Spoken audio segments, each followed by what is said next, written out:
sometimes life hands us happy coincidences, and got here this morning and found out that Jamie had already intended to mention the Me Too campaign in what he was going to say. And as it has turned out, the topic of my sermon is the Me Too campaign as well. And that campaign has dealt with tough material. I am going to be quoting from some of the first-person stories that have been posted. I'm going to be telling a little bit of my own story, which is all by way of saying when I speak on these topics, I tell people if you need to walk out, if you need to tune me out, feel free to do that. I will not be offended. These are tough topics. So, if you need to take a break, if you need to take a breath, whoa. Holy cow. Feel free to do that. Am I as loud out there as I sound like to me? Okay, thank you. This isn't the sermon that I had planned on teaching or preaching this morning. That's a good sermon as well, actually. But if you came thinking you were going to hear about dog poop, well, not going to happen.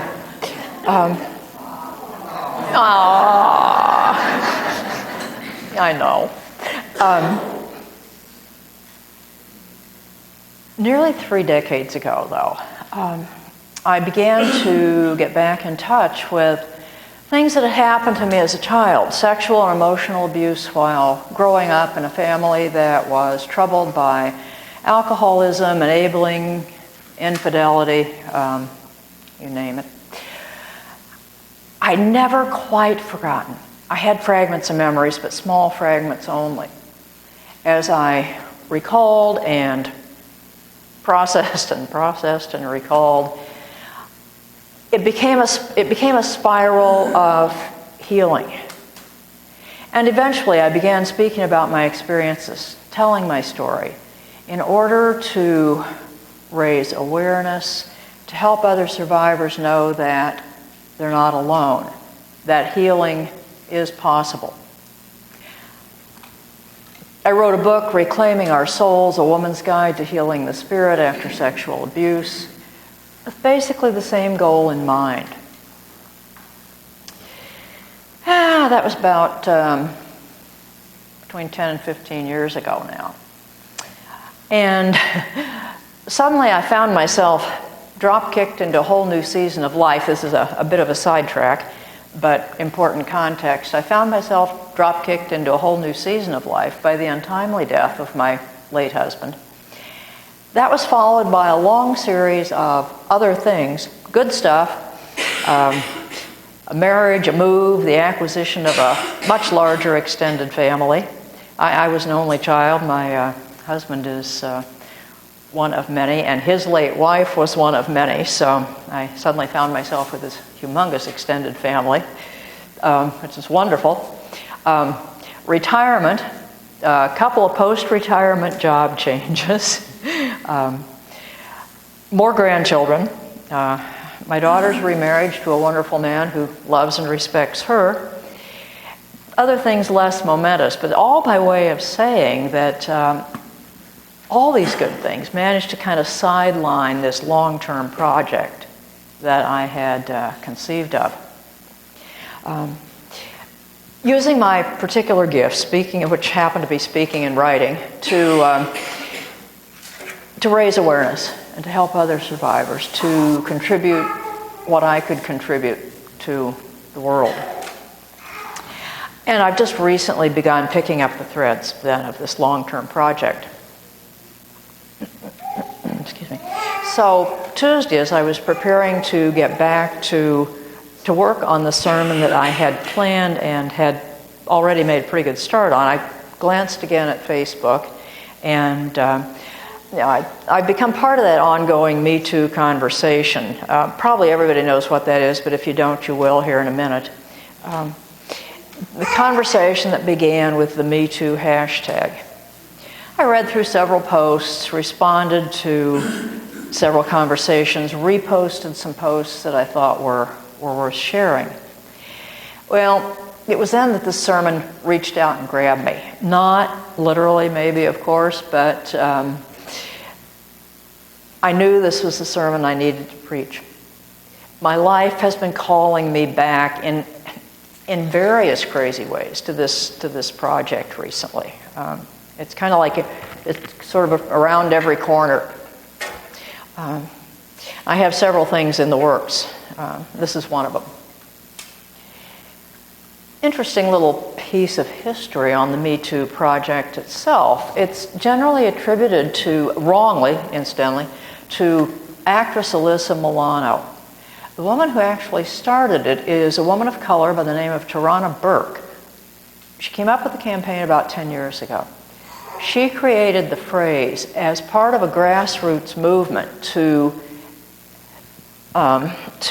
aid sexual assault survivors in disadvantaged communities that were underserved by rape crisis and sexual assault centers and sexual assault workers. Okay, now the use of this phrase by white women raises questions, and I'm not going to go there in this particular morning. It's a question that needs to be addressed, but we're not going to do that this morning. The response has been overwhelming. The initial hashtag that started this all off reads like this: if all the women who have been sexually harassed or assaulted wrote "Me Too" as a status, we might give people a sense of the magnitude of the problem. End quote. It has done that. It very clearly has struck a nerve with people. There's been a huge outpouring of response. Women and a few men have simply posted "Me Too" in response. Others have gone on to recount their own stories and in some cases to own their complicity. I want to share a few statistics. Sermons and stats are generally a very bad combination, and I'm not going to do much of that. The stats that I'm going to share with you this morning come from an organization called the Rape and Incest National Network, RAINN.org. RAINN.org. Wonderful, wonderful site. They do incredibly good work. And if you want to see the statistics and more analysis of the statistics, that's where to go. I expect a lot of you are aware anyway, kind of the scope of the problem, and also aware that reliable statistics are very hard to come by. Various types of sexual assault are one of the most underreported crimes out there, roughly in the neighborhood of 30%, although even that's, we don't know. Because what's unreported is unreported. So you're kind of looking down a black hole there. But just a little bit of information. Every 98 seconds, okay, that's a minute and a half. Every 98 seconds, an American is sexually assaulted. And every 8 minutes, that victim is a child. Every 8 minutes, that victim is a child. Roughly a third are under the age of 12, and some of these are little kids, 4 and 5-year-olds, sometimes babies. Yeah, every 98 seconds, every 8 minutes. Attempted or completed rape happens to 1 out of every 6 women in this country in her lifetime, as well as about 3% of American men. It's not exclusively a women's issue, but it is also a men's issue. It's predominantly a women's issue. What else? Okay. Transgender, non-conforming, genderqueer, non-binary people are at higher risk than average. People with mental or physical disabilities and challenges are at higher risk, roughly 3 times more likely to be assaulted. something that a lot of people know, but a lot of people don't, I find, is that, stranger danger is a small part of it. The typical perpetrator is not the scuzzball-looking person hiding in the bushes waiting to jump out at some unsuspecting victim. At least among cases reported to law enforcement, roughly 7% of those who assaulted children were strangers. Only about 7% of those who assaulted children are strangers to those children. 59% were acquaintances, 34% family members. Of those family members, 80% were parents. 80% parents. The effects of child sexual abuse can be very, very long-lasting. Victims are more likely than non-victims to experience mental health challenges. About 4 times more likely to get caught up in drug or alcohol abuse, about 4 times more likely to have symptoms of post-traumatic stress as an adult, 3 times more likely to experience a major depressive episode. Some of those major depressive episodes lead to suicide at a greater rate than is the case in the rest of the population. Okay, enough with the stats. RAINN.org if you want more. What's important about the statistics, other than revealing the magnitude of the problem, though, is that these stories reflect people's lives. They reflect people's stories. They are our stories, and the stories of our sisters, our brothers, our aunts, our uncles, our nieces, our grandchildren, our daughters, and our sons. They are the stories of assaulted bodies and souls, of ravaged spirits and heart. They are the stories of human beings.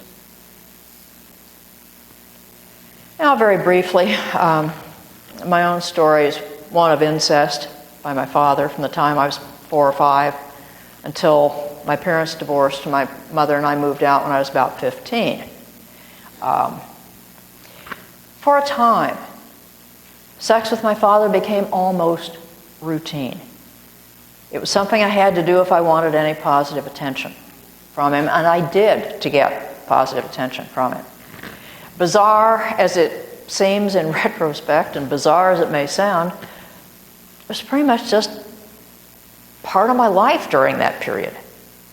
Now, it went subterranean later on, and except for these few little isolated spots, I didn't remember it much. But my mother was aware of what was going on, but she was powerless to stop it. This is the 40s and 50s, and she was totally dependent on my father for income, and she had very few choices in her life. There may have been abuse in her family of origin. I don't know, but there's some, I've heard stories. Might or might not speak to that. As a result, she alternated between denying anything was happening, accusing me of making it up, and blaming me for what was happening. That history played out in a whole lot of ways in my life, and still does.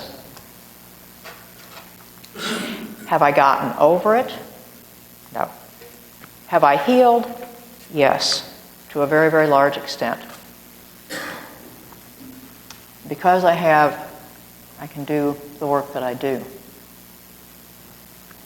Another story comes from a friend of mine who lives in Wisconsin, a highly successful college professor, a woman of color, and a second-generation American. She started out her Facebook thing by saying, "I still haven't figured out the Facebook to hashtag thing." And I'm right there with her. I haven't either. But let me give this a try. Excuse me. My Me Too, like many I've read, is not the excruciatingly awful assault, rape, and so forth. It's more of the ongoing microaggressive stuff. Back in my 20s, getting groped in movie theaters, on the Victoria Clipper, at parks where I just wanted to go listen to a concert and write.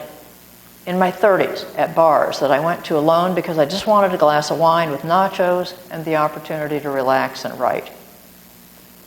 In my 30s and 40s, propositions on the street from random strangers. In my 50s, some very unwanted propositions for sex from some very close people. Dealing with racist men who use their bodies menacingly to intimidate me. People tell me I'm angry. They're right. I am angry. Her post reminds me of something that I think is very important. And it happens not only in the general population, but sometimes in the community of survivors as well. Don't minimize. It isn't just about rape, although that's what ends up in the news, albeit rarely, unless it involves a high-profile figure like Harvey Weinstein. It wasn't just groping. And interestingly, the extent of traumatization that happens isn't necessarily proportional to the apparent severity of the assault. Assault is assault. Microaggression is still assault. Don't minimize. Second quote comes from Jason Katz. I didn't know the name Jason Katz until I saw this. Had to actually look him up. He's an American educator, filmmaker, and author. And the quote itself was posted by a chaplain friend of mine. We talk about how many women were raped last year, not about how many men raped women. We talk about how many girls in a school district were harassed last year, not about how many boys harassed girls. And there's a dimension of it, by the way, that I hadn't thought about. So you can see how the use of the passive voice has a political effect. It shifts the focus off men and boys and onto girls and women. It's a passive construction. There's no active agent in those sentences. Men aren't even a part of it. I've used that language myself, for sure. Finally, from a female friend of mine, another Facebook post. Context is important here. She identifies as genderqueer. She is young. She is in her mid-20s and in a same-sex relationship. So that the context is important. I think all the discussion from the Me Too hashtag is going to be on my mind for a while, she writes. That being said, I wanted to acknowledge times when I acted without consent. When I thought location, event, relationship, or prior interaction gave me a blanket consent to hug or touch. When I was careless in seeking an enthusiastic yes. My age, my gender identity, and sexuality do not negate these actions. My intentions don't negate harm. I have a very different understanding of what consent looks like now.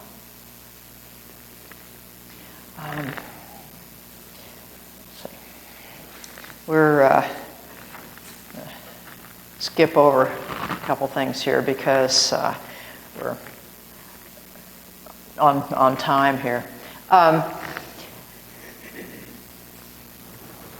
I want to put this in the larger picture of what we're about as Unitarian Universalists, though. Because rape, incest, sexual assault of all types bear witness to a culture that still has not figured out that it's not okay to assault the humanity, the bodies, the spirits, and far too often the very lives of other people. These things reflect the larger cultural orientation that gives rise to higher profile events. The Pulse nightclub murders, Harvey Weinstein, Bill Cosby, Ferguson, sex trafficking, the alt-right, rampant xenophobia, the recent call for more jails so that even more immigrants can be incarcerated. This is all of a piece. It's all of a piece. There's a groundswell, I think, of voices being raised in protest. Black Lives Matter, Me Too, powerful calls for immigrant rights, for inclusion, and full inclusion of our LGBTQ sisters and brothers, calling to account those who feel free to use their power to intimidate, to hurt, to destroy, to demean, to denigrate. Bad news is, we still live in a culture in which it needs to happen. Good news is, it is happening. And by the way, I am struck here in, I just read this morning, of course, but the, lost my spot here.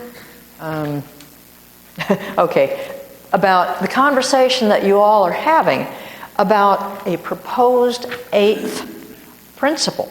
And it directly speaks to this issue. A covenant to affirm and promote journeying towards spiritual wholeness by working to build a diverse, multicultural, beloved community by our actions that accountably dismantle racism and other oppressions in ourselves and our institutions. Wow. That's all I can say about that one as well. I said there was a groundswell. I believe there is.